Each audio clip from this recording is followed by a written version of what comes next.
Sherwin Leslie was a long way from home on Sunday evening when he met his demise on the Philip Goldson Highway. The Flamboyant Street resident was riding a bicycle in the vicinity of Biscayne Village when he was fatally struck by a sports utility vehicle. At the wheel was 58-year-old motorist Edwin Hill, the Prime Minister's chauffeur. The car washer remained nameless until this morning when his nephew was informed that a body at the KHMH morgue may be that of Sherwin Leslie. This morning I gone to work, normal, bright and feeling good, you know. And while I did work, I get a call from my son.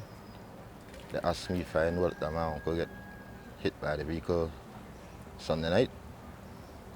So I explained to him he couldn't be. And that when he tell me, make I look into it because Uncle Sherwin get knocked down. That's when Lloyd Leslie decided to follow up on the lead. He shared with us off camera what he did next. So I decided to call my brother, and that's when my brother confirmed to me that Sherwin, right? So I decided to go home, that's for his house, and at that when to confirm with my brother again, because he would look for a certificate and a picture for identify body.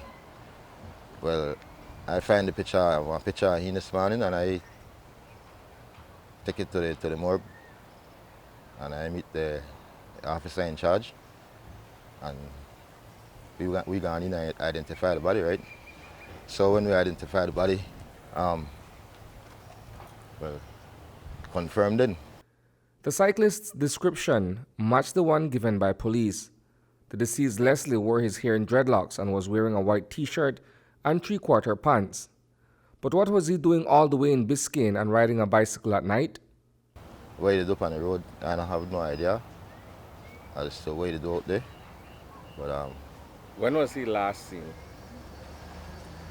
well, a friend of mine confirmed that they say on a boom junction like shortly after midday or so. And later on in the evening, my ex told me she saw her riding through Sand Hill, right? So that was the last time they saw her Sunday. From Flamboyant Street to Biscayne on bicycle is a hell of a long way from home, bro. Well, I know that for a fact, right? So that my party coming puzzling now because we try to figure out where he do out there, what was his thoughts or, you know, mental state at the time. But knowing my uncle, you know, have no problem, right? Going back to what was shared with the media on Monday, Commissioner of Police Chester Williams told reporters that a preliminary inquiry indicated that Leslie may have veered suddenly into the vehicle's direction, causing the deadly accident. Based on what investigation is showing so far, is that the cyclist was the one who swerved in the path of Mr. Hill's oncoming vehicle. But we're not going to say at this time who is at fault. We will put the file together and then we'll send it to the DPP and then she will make that determination. Notwithstanding the tragic mishap, Hill is a seasoned driver. According to Compol, it is the court that will ultimately decide whether Hill's license is suspended. The police have no authority to suspend a person's license. That is only done by the court.